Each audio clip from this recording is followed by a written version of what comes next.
بتبدأ الحكاية بقرية مولعة نار، صراخ الناس والنار اللي بتاكل كل حاجة صوتها بيوصل لودان ساحر عجوز بيصحى بس علشان يشوف نهاية شعبه المأساوية. بنشوف في ظهره سهمين مغروسين بسبب الهجوم، وهو بغضب بيشدهم من جسمه. من غير تردد بيهجم على قاتل أهله، وبنفس السهم اللي ما موتوش بيطعنه كذا مرة في صدره لحد ما يوقعه. المخلوق اللي جسمه شبه الإنسان وراسه جمجمة حيوان بيطلع صرخات ألم، ومن غير ما يضيع وقت بيجري على كوخه اللي النار يا دوب سايباه. بيجمع أي مكونات لسه سليمة وبدأ يجهز الخلطة. دي جرعة سودة هتساعده يوصل لهدفه. وهو بيخلط بايدين بتترعش بيدرك ان لازم قربان دم علشان القوه تشتغل، فبيرجع للمهاجم اللي قتله قبل كده وبحركه سريعه بيقطع راسه وبيستخدم دمه في الطقس. بيعصر الراس فوق الكوبايه وبيطلع العينين وبيرميهم في الخليط واللي بدا يتحول لاخضر قوي. علشان يكمل محتاج قلب لسه دافي، ومع العنصر الاخير ده التعويذه بتكمل. ولما بيرمي القلب في الكوبايه انفجار طاقه غامضه بيحصل وبيطفي النار اللي حواليه فورا. القريه لسه متدمره بس النار اختفت. في ايده قلب العدو بيشع نور اخضر بينعكس في عينه، وضربة برقة أخيرة بتضرب القلب فبدأ ينبض بشكل غريب. بعدها مباشرة الساحر بيطلع تلة قريبة وهو شايل القلب النابض متثبت في طرف عصايته الخشب. لساعات بيمشي بين قبور أجداده بيتفقدهم واحد واحد لحد ما القلب نفسه يحدد له المكان. وعلى حائط حجري مخفي بتظهر رسومات لمحارب أسطوري متحوط بالنار وماسك رمح كبير وأعدائه عند رجليه. لما بيدخل ظلال الكهف بيلاقي جسم راجل ملفوف ورائد في أعمق ركن. فجأة القلب اللي على العصاية بيضوي بقوة والساحر بيلوحه في أكتر من اتجاه لحد ما الطاقة تتحرر. القوة بتخترق اللفافات اللي على الجسم، وبعدها مباشرة سبير بيقوم من بين الأموات تحت نظر الساحر اللي بقت عينيه بنفس لون السحر. العجوز بياخد سبير بره الكهف، جسمه المتحلل بيتحرك بخطوات بطيئة وتقيلة. سبير دلوقتي تحت سيطرة الساحر الكاملة. العجوز بيشاور له ناحية قرية القتلة، وبعد ما بيطلع زئير يهز الهواء سبير بيتجه هناك فورا.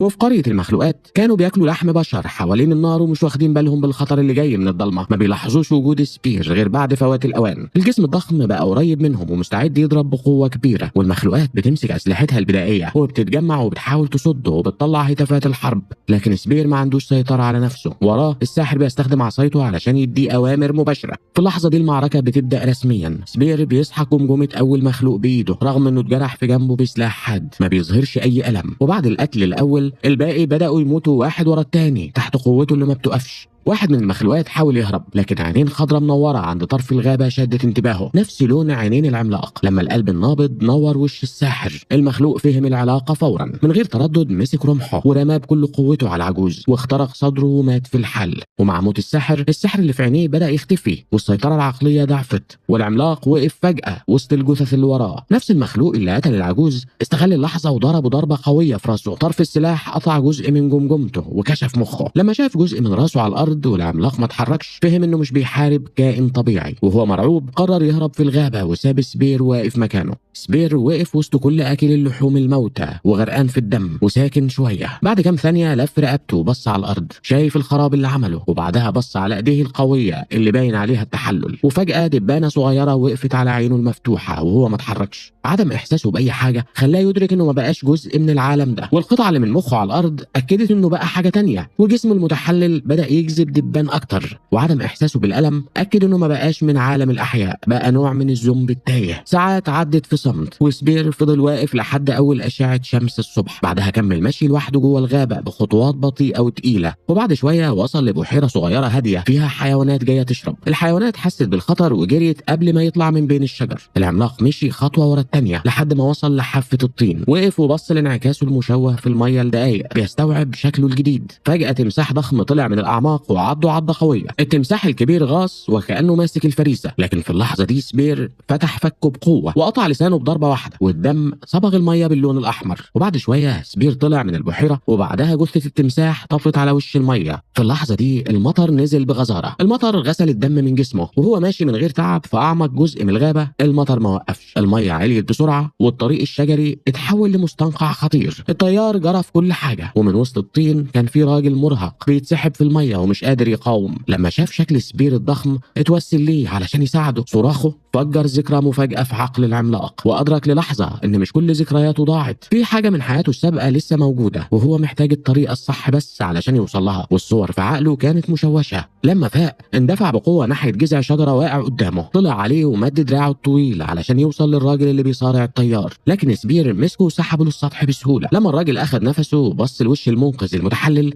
اتفزع وجري بعيد. سبير سبير وقف كام ثانيه وبعدها جري وراه، مسكه من كتافه ورفعه عن الارض علشان ما يهربش. وفي اللحظه دي الراجل شال القناع عن وشه وظهر انه مش شبه الانسان العادي، وشه مليان عيوب وجلده خشن وجاف. الراجل فهم على طول ان المخلوق مش عايز يأذيه، جري شويه وشاور له يمشي وراه. المكان اللي رايحينه قرية صغيرة من خيام مؤقتة في نص اللاشيء، واستقبلت الراجل بتاعهم بترحاب. حكى لهم بحماس ازاي اتنقذ من الغرق على ايد صديق غامض، لكن لما شاور لهم على سبير اللي واقف بهدوء على تل قريب تحت الشمس، رد فعلهم كان الهروب. ناس جريت وناس استخبت في الخيام، لكن الراجل ما استسلمش لخوفهم. بشجاعة شاور لسبير يقرب ومشاه بحذر وسط المعسكر، وده خلى الناس تراقبه من بعيد وتفهم انه مش خطر حقيقي. في الاخر قبلوه كواحد منهم وبداوا يسلموا عليه بفضول، وبعضهم لمسوا بخفة علشان يتأكد انه حقيقي. لما ابتسم ابتسامة خفيفة اكتشفوا انه مش وحش زي اللي عرفوهم قبل كده. بعدها ساند مان قادوا الخيمة كبيرة معمولة مخصوص لحجمه، سمح له يدخل ويرتاح. وهو قاعد في ضوء الخيمة الخافت بص بثبات لعقرب معدي. فجأة ذكرى قوية ضربته وشاف فيها رموز غريبة من الماضي بتاعه. رغم ان الصور مش واضحة بدأ يرسم في الرمل اللي فاكره شبه اللي شافه، لكن عقله خانه واضطر يعيش كل حاجة من الأول. ومع غروب الشمس الليل دخل والبرد خلى أهل الرمل يستخبوا في الخيام، لكن الموت قرب في صورة خيول سريعة ورجالة لابسة أقنعة. مجموعة مرتزقة هجموا فجأة على القرويين، هجوم سريع ودموي حول القرية لمكان موت في دقايق. ناس كتير ماتوا تحت السيوف، واللي حاولوا يهربوا اتدهسوا تحت الخيول، رماح وسكاكين وصدى السيوف. ده كان بس كل اللي سبير بيسمعه من جوه الخيمة. لما خرج شاف المرتزقة بيقتلوا كبار وصغيرين من غير رحمة. الصرخات وصهيل الخيول فجروا ذكرى تانية في عقله من حياته السابقة. بعدها مباشرة بدل خطواته البطيئة اتحول لوحش غاضب، وقعهم من على خيولهم واحد ورا التاني. من زاوية تانية راكب هجمه وسحبه بديل الحصان، لكن سبير استغل الحركة وانقض عليه وكسر جمجمته بضربة واحدة. بعد القتل سبير لقى نفسه راكب على سرج الحصان، الريح على وشه وخطوات الحصان فجروا رؤية جديدة من ماضيه البعيد، وشاف فيها رفيقه وصاحبه فانج بوضوح أكتر. من غير سيطرة على الحصان سبير ساب نفسه للإحساس ده وغادر القرية بأقصى سرعة. المرتزقة طردوه بغضب من خلال الكثبان الرملية، رشقوا بالسهام ونجحوا يصيبوا ظهره كذا مرة. سهم منهم أصاب الحصان إصابة شديدة فاتفزع ورمى سبير على الأرض. سبير قام بسرعة، لكن المرتزقة هاجموه من كل اتجاه، فتحوا في جسمه جروح بسيوفهم وطعنوه برماحهم. المرة دي حس بشوية ألم فغضبه انفجر، ضرب حصان بقوة هائلة ومسك اللي راكب عليه وقطع دراعه بحركة واحدة وضربه بالدراع المقطوع لحد ما مات. بعدها شال جثته ورماها عند رجلين زمايله. في اللحظة دي المرتزقة فهموا إنهم مش قده وجريوا وهربوا في يأس.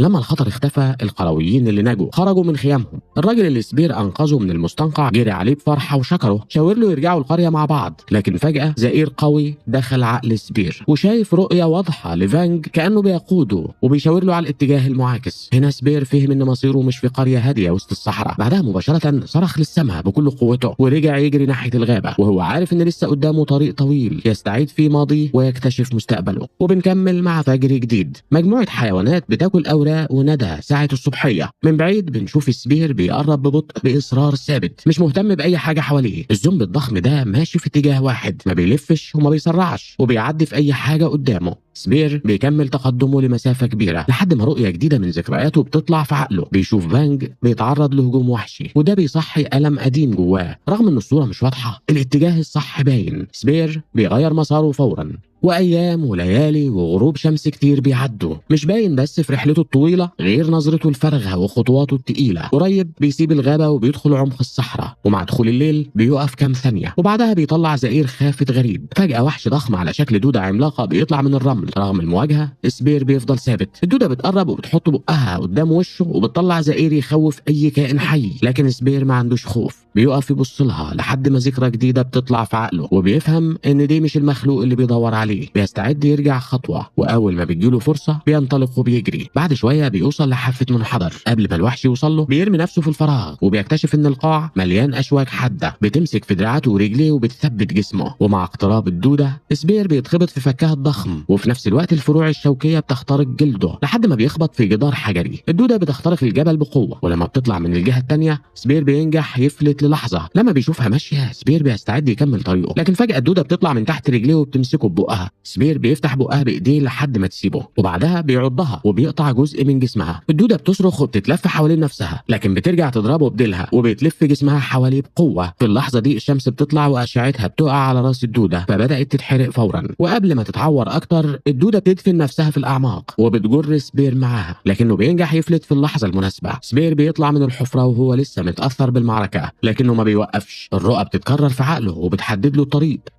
لأيام بيمشي من غير توقف، والدبان وحشرات الجيف بتنجذب لريحة جسمه المتحلل. حواليه الشجر القليل كأنه بيسيح من الحر، والحاجة الوحيدة اللي ما بتتأثرش بالزمن هي سبير. فجأة سبير بيقابل دبانة عملاقة، حشرة ضخمة انجذبت لريحة لحمه ومخه المكشوف. المخلوق بينزل قدامه بأزيز عالي، جناحاته بتطرد باقي الحشرات. لدقايق الاتنين بيقفوا يبصوا لبعض في صمت مشحون، لكن سبير بيتعرض لرؤية جديدة. بيشوف نفسه كإنسان ماسك سلاحه وباصص بحيرة. نسخته البشرية بتمشي ناحيته وبتقف قدامه وجها لوجه. بعدها فجأة المطر بينزل بغزارة، لكن مش مية، نار سايلة. النار بتحرق نسخته البشرية وبتخليه يصرخ، وسبير بيحاول يساعده، لكن النار بتهاجمه هو كمان وبتحرق جسمه لحد ما بقى هيكل عظم مشتعل. في النهاية كل ده طلع كابوس من عقله المشتت. سبير بيصحى في نص اللاشيء مبلول بمطر عادي ما بيأذيش جسمه ولا حاجة. سبير بيرجع لطريقه ناحية الجبل. هناك بيلاحظ فتحة صغيرة بتكبر كل ما يقرب، مخبية سر كبير. جوه الكهف مدينة مخفية عكس خراب الصحراء اللي حواليه. رؤية جديدة بتضرب عقله، وبعدها زئير مألوف بيشد انتباهه. سبير بيقف ثابت مستني يشوف صديقه القديم يطلع من الظلال، لكن بدل كده أسد بيطلع للنور. الوحش بينقض من مكانه العالي وبيقف بتحدي قدامه. بيبدأ يلف حواليه ويدور على فرصة للهجوم. بيخدشه بسرعة. سبير بيقف ثابت وما بيدافعش عن نفسه، والأسد بيمسكه من كتفه وبيغرس أنيابه لحد العظم. بعدها سبير بيرفعه فوق راسه وبيرميه على هيكل حجري، فبيتحطم وما بيتحركش تاني. واحد ورا التاني الأسود بتظهر وبتستعد للهجوم، وفي اللحظة دي سبير بتجيله رؤية من الماضي وهو مطارد من مخلوق أخطر